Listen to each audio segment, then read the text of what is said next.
Hello everybody, Tyranno here, and today we have a dev blog for a long anticipated vehicle. I am of course talking about the Sturmtiger, or 38cm Sturmmoser, to give it its full in-game name.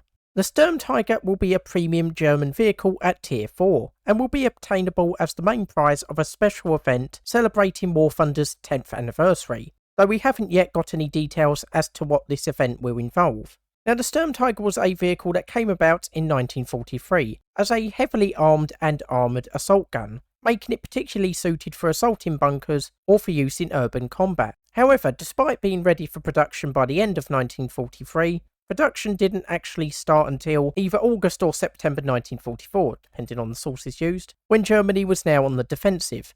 Thus it had little need for these vehicles, with their most famous use being in the urban assault role during the Warsaw Uprising. The Sturmtiger was armed with a slightly ridiculous 380mm rocket launcher that was originally designed as a land-based weapon for the Kriegsmarine. Unfortunately, while in real life it could fire shaped charges, in-game you will only be able to fire HE shells. However, these shells weighed a whopping 330kg with an explosive content of at least 122kg. To put that into context, our beloved KV-2's HE shell has a high explosive content of around 5.83kg, or a little under 21 times less explosive content, and that gives it a penetration of 48mm. Suffice to say, with 21 times more explosive content, the Sturmtiger will likely be able to one-shot basically any tank in the game. Also interestingly, these shells are rocket propelled, which makes this weapon longer ranged than one would actually think, though of course it would be likely difficult to aim for long range shots. And of course, with a weapon like this, there are some downsides. For example, elevation is only possible at 0 to 65 degrees, while horizontal traverse is only 3 degrees each way. Reloading time is also somewhat problematic, with the fastest reload possible with a fully aced crew being 40 seconds. Now, while this might sound bad, bear in mind the real life reload rate was measured in multiple minutes, so the reload time is still probably a quarter or less of its real life reload time. Due to the reload rate, it's unlikely you'll ever get through its full complement of shells, which is 14, though every shell you fire is likely to be a memorable event.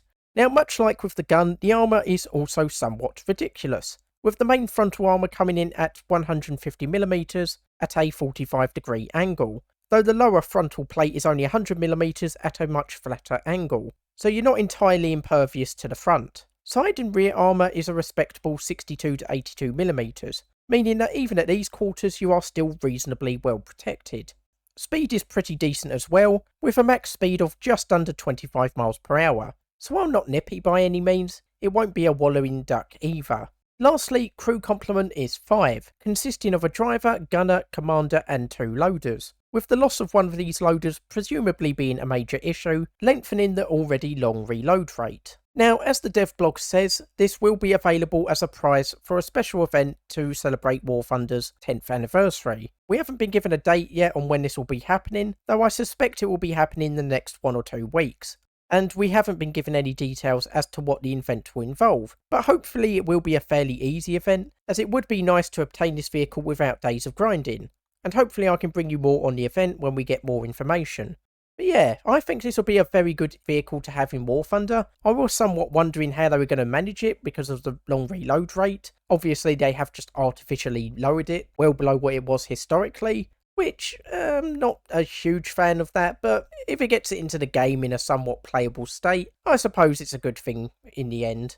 So anyway, just a quick video for today. I'd like to hear in the comments what your opinions are on the Sturmtiger being added to War Thunder, and are you looking forward to it? Like I said, just a short video for today. Hope you enjoyed it, and I'll see you next time.